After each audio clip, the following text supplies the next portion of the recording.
Continuamos o cenário político nesta quinta-feira, viu? Quase sextou, pré-sexta. Participe do programa de hoje, Twitter, Instagram e o WhatsApp 88028979. Você tem sua dúvida aí para falar sobre segurança pública? Você se sente seguro, se sente tranquilo para andar aí nas ruas? Então manda aí para a gente sua opinião sobre este assunto. Participe. Quero já mandar um alô para Niel do Sumaré e o Caquinha do Odete Rosado, sempre ligados aqui no cenário político. Muito obrigada pela audiência. Carol, estou recebendo aqui uma mensagem do José Santos perguntando o que era que estava acontecendo no centro de Mossoró com tantos caminhões, né, percorrendo ali algumas ruas da cidade. Pois é, teve esse movimento, inclusive com presença do prefeito Alisson, viu? Eram ali veículos entregues pela Codevasf ao município de Mossoró. A prefeitura apresentou na manhã de hoje o novo maquinário destinado à zona rural. Os veículos chegaram para melhorar as condições de acessibilidade nas comunidades rurais, bem como proporcionar mais qualidade de vida ao homem do campo por meio de serviços prestados pela gestão pública. Isso quem afirma é a comunicação da prefeitura de Mossoró, que diz que o maquinário é composto aí por 14 novos veículos, sendo 5 carros-pipa, 4 caçambas, 2 caminhões e uma retroescavadeira PC e outros 2 tratores. Portanto, 14 veículos recebidos, Carol, agora nesta quinta-feira em Mossoró, e o prefeito fez questão de circular em carreata pela cidade. Uma situação que não foi vista, não teve ali... não foi de forma ali bem vista por algumas pessoas, além de tumultuar o trânsito. Pois é, porque assim, a entrega é para a zona rural. Aí o prefeito leva esse maquinário, foram quantos no total? 11, 14. Né? 14 para o centro da cidade. Ou seja, está querendo mostrar e fazer tumulto, né? Fazendo tumulto, dá o que falar. E foi exatamente isso que aconteceu. E aí, qual é o vídeo que viraliza nos grupos de WhatsApp, nas redes sociais de uma forma geral? Que um popular, vamos dizer assim, está narrando ali com cunho eleitoral, falando sobre essas entregas. Então, como é que a população não vai avaliar desta forma, né, Vonúvio?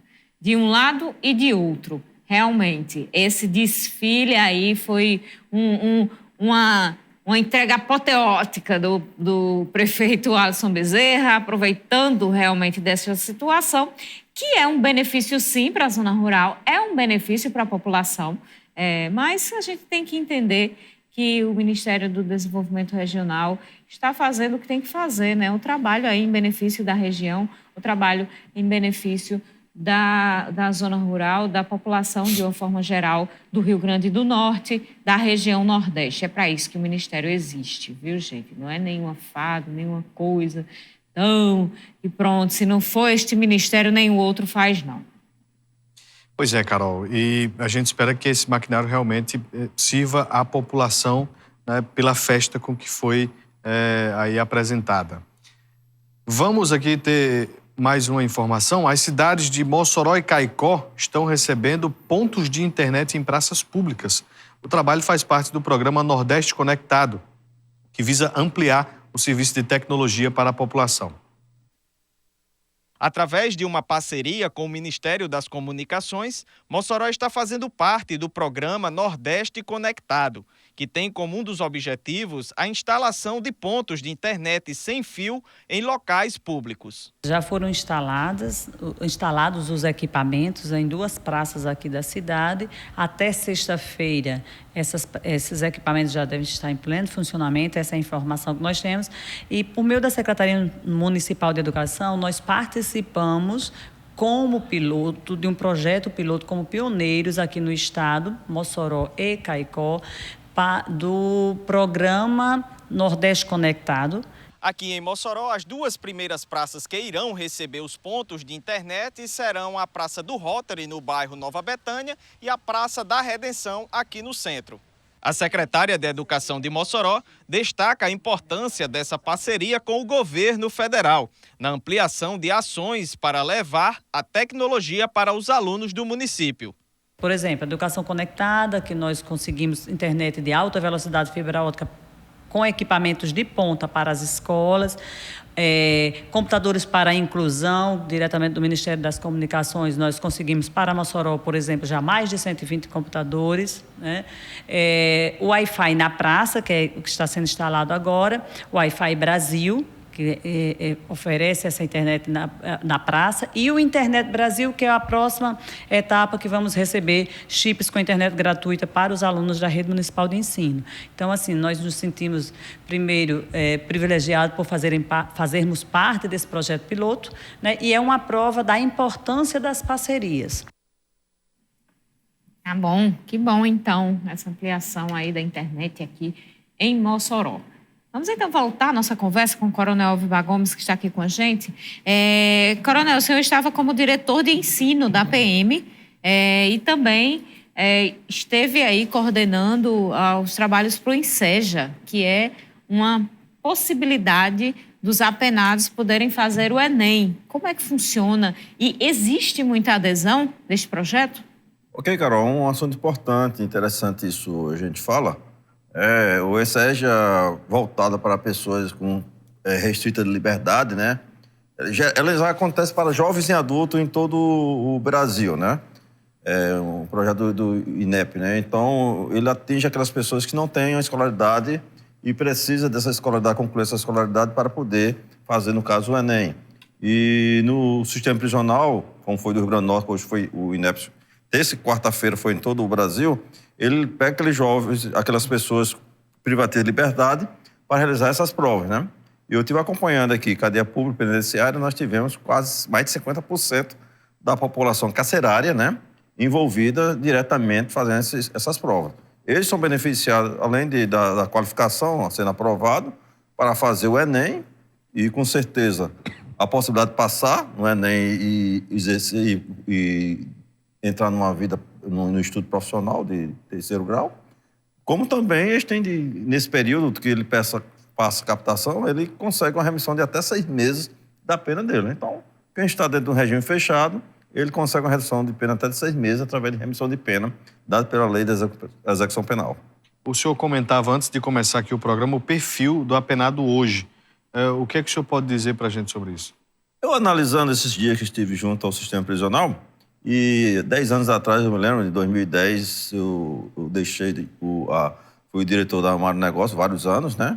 E o perfil que nós tínhamos lá era de uma pessoa, do preso com pouco estudo, com a dificuldade, presos que não trazia geralmente era aquele que 90% era daquele que começou a vida no crime por falta de oportunidade, era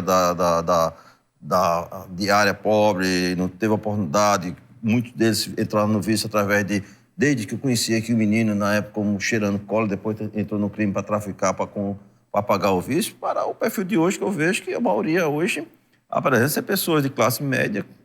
Boa parte que eu vi lá, analisando, 70%, 70%, são brancas, têm ensino e escolaridade, analisando até as redações deles, tá vendo? Muitas redações bem elaboradas. E a gente vê que dentro do perfil desses apenados não mostra mais aquela perfil que o cara entrou no crime para se resguardar ou buscar um meio de sobreviver, e sim para se beneficiar do crime mesmo, através de ter carros, roupas boas, celulares e os equipamentos, justamente para uma forma mais fácil de alcançar os objetivos do que trabalhar. A gente falava sobre essa possibilidade dos presos terem remissão de pena através da realização de cursos, da participação no Enem. E como é que o senhor vê essa questão desse trabalho feito pela ressocialização dos presos? A ressocialização realmente existe? Vou dizer, Carol, existe quando o apenado ele tem interesse e o Estado, digo o Estado, todos os fatores, como através da execução penal, pastoral, grupos integrados, conseguem entrar dentro do sistema prisional e o bom interesse dos gestores do sistema prisional. Eu me lembro que eu tenho um encontro geralmente aqui em Mossoró, dos que na minha época era diretor, tenho 2 advogados que militam aqui em Mossoró, para você ver. Não vou citar o nome pela uma questão de ética, né? mas que na época pediu oportunidade dentro da penitenciária, fizeram o curso, se formaram, conseguiram através da remissão, hoje estão na rua, conseguiram cumprir sua pena e tiraram a OAB. Quer dizer, eu digo 2 porque é o que eu consigo, assim, que eu conheço, que tenho ainda contato com eles, né? E vários outros apenados em projeto de ressocialização.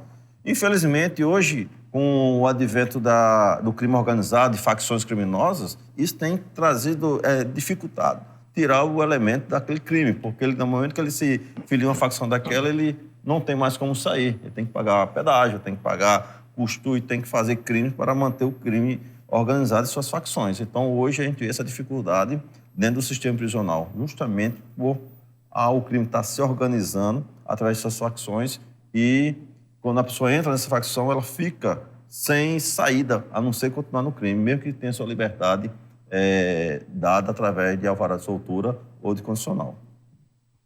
Em relação à questão de direitos humanos, esse é um assunto muito debatido, esse é um assunto muito... causa até de polêmica e briga. Os direitos humanos, inclusive nesse momento de campanha eleitoral. O que é que o senhor acha? Qual a opinião do senhor sobre isso? Sou militar, né? 35 anos, sempre defendi os direitos humanos, sempre protegi as pessoas que trabalhavam comigo, para resguardar a sua integridade moral de trabalho e profissional, como também sempre doutrinei meus policiais ao longo do tempo para que respeitasse todos aqueles que estão em minorias e estavam em situação humilde, né? Ou seja, uma pessoa que é presa, ela tem que ser tratada com respeito e cidadania. Não é que ela tenha cometido um crime que eu vou ter que permitir e a gente chegar a espancar, ou matar, ou maltratar, ou torturar, para que ela possa, para me satisfazer, porque temos a lei para fazer cumprir a lei. Então, a minha vida todinha foi lutando para que os policiais militares que trabalharam, e demais agentes penitenciários e outros agentes que trabalharam sob minha ordem, sempre buscasse a parte correta de aplicação. Isso, graças a Deus, sempre tivemos bom resultado. Ou seja, quando a gente começa a trabalhar isso. Na verdade, sim, tem agentes que fogem da regra e cometem abusos, tortura, espancamento.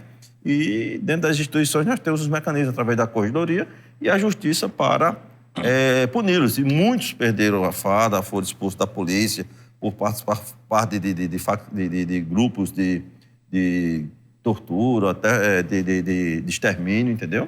E foram presos em razão disso aí. Hoje a Polícia Militar ela tem um perfil totalmente contra essas ações de falta de respeito ao cidadão, ou preso, ou qualquer outra pessoa que esteja em situação de minoria e sendo tratada pela Polícia Militar, procura tratar de forma com urbanismo e respeito. Coronel, o senhor já falou aqui vários aspectos da Polícia Militar, né, que é de conhecimento próprio do senhor. Questão do efetivo, questão de armamento, viaturas, equipamentos. O que ainda falta para que, além dessa questão de burocracia que o senhor já citou aqui, o que ainda falta para a Polícia Militar, enfim, para as polícias terem essa atuação efetiva, forte contra a criminalidade? Falta inteligência, falta recursos tecnológicos, falta mão de obra, falta conhecimento. Ou seja, o crime, enquanto ele aumentou ao longo do tempo, quando eu era diretor da Maior Negócio, nós tínhamos 300 presos no regime fechado. Hoje tem 900 presos no regime fechado. Você vê que a quantidade de presos tem aumentado ao longo do tempo. Isso mostra que muitas pessoas têm se envolvido diretamente no crime. E a polícia, como falei há pouco tempo, para você formar um policial, tem que fazer um edital, concurso, preparar o curso, o tempo de formação para que ele comece a trabalhar e voltar para a rua. E esse quanto tempo, outros policiais estão indo para casa, se aposentando, entendeu? Então, é preciso que tenha um custo. Na verdade, eu, como gosto de dizer, olha, é um custo muito alto para você nivelar as ações de segurança pública para que ele possa combater em nível as ações criminais hoje no Brasil e no estado do Rio Grande do Norte devido às facções criminosas e o crime organizado. O senhor concorda que o armamento, ampliar a possibilidade de armamento da população é uma forma de lidar com essa diferença que existe entre o crime e a formação da Polícia Militar para alcançar esse sucesso no combate? uma coisa não intervém em outra, entendeu? O crime organizado, ele, como diz, ele busca as armas, contrabando de armas de outros países, de fora e tudo, né? Eu vou dizer assim, uma parte aqui, Armando Lúcio Ribeiro, promotor de justiça de execução e também de júri, conversando com ele, a gente sempre se debatia, doutor Armando, quantos juros você fez? 1.200 dando juros ao longo do meu tempo, há uns 2 anos atrás isso, né? E nesse juro de homicídio por arma de fogo, quantas foram cometidas com arma legal? Legal é aquela que você tem um porte registrada e chega a cometer aquele crime. Ele só teve uma e ele pediu absolvição porque era um vigilante que tinha sua arma de porte legal e num assalto no local do trabalho ele reagiu e matou o criminoso, né? Então, a arma do crime, ela não é a arma do cidadão. Então, hoje, a prática esportiva de armamento, de tiro, eu defendo. O meu menino atira desde os 13 anos de idade, respeita a responsabilidade que tem com as armas, em vários clubes, famílias, mulheres, casais, tudo, entendeu? A questão é a responsabilidade do cidadão em ter cuidado com o seu equipamento, é como se fosse um equipamento de esporte para isso. E a arma da Polícia Militar, ela tem que estar fugindo da pergunta do cidadão. Ele não é para ter arma, para estar transitando, para estar usando, para estar em bares, em locais, em trânsito, porque você sabe, qualquer discussão, quando você está com a arma, a possibilidade de você ter uma reação e cometer o crime e depois se arrepender é grande. Leva a pessoa a fazer isso. Então, as restrições tem que ter na utilização e portabilidade desses armamentos. Mas não proibir o cidadão de ter sua arma em casa, ou na sua propriedade, ou utilizá-la como prática esportiva, como é o caso de... Hoje, o Bolsonaro tem vários clubes, e aí não tem conhecimento de nenhum ato cometido por nossos esportistas, né? A gente tem um controle ainda do Exército, né? A pólice de arma é fornecida e autorizada pelo Exército. Claro, no Brasil tem alguns casos que acontecem que, claro, como você falou, crime organizado, ele insere dentro dos clubes para a pessoa para tirar armas, porque pode comprar, depois de estar no clube, você pode apostilar várias armas, tanto armas restritas como não, e essas armas podem ser desviadas para crimes, entendeu? Então, cabe sim a investigação e a punição ser aplicada e severa para esse tipo de delito e, com isso, não punir o cidadão de bem, e sim aqueles que cometem esses atos criminosos. Assunto ainda tem muito, mas não temos mais tempo. Coronel Alvibar Gomes, muito obrigada pelos esclarecimentos, pela conversa aqui com a gente. Eu que agradeço, Carol Ivanov e o povo a paciência de ouvir, né? E é uma satisfação e um prazer estar em Mossoró, voltar aqui conversar com vocês, sempre é agradável, né? A gente traz essa conversa, eu teria mais tempo também em outros momentos para esclarecer cada assunto desse, que são tópicos, né? Isso. E desse que podia ser debatido em vários momentos distintos. Mas estou à disposição e a hora que precisar, já podemos trazer esclarecimento e vou estar mais tempo em Mossoró, só estudando por enquanto, né? Terminando o meu pós-graduação em Gestão Pública e Cidadania, a quarta que eu estou fazendo já para melhorar um pouco mais minha capacidade enquanto estou buscando. Seja sempre bem-vindo, Coronel. Você de casa, boa noite. Até amanhã. Muito obrigada pela audiência no programa de hoje. A gente se encontra amanhã ao vivo aqui na TCM. Boa noite. Até lá.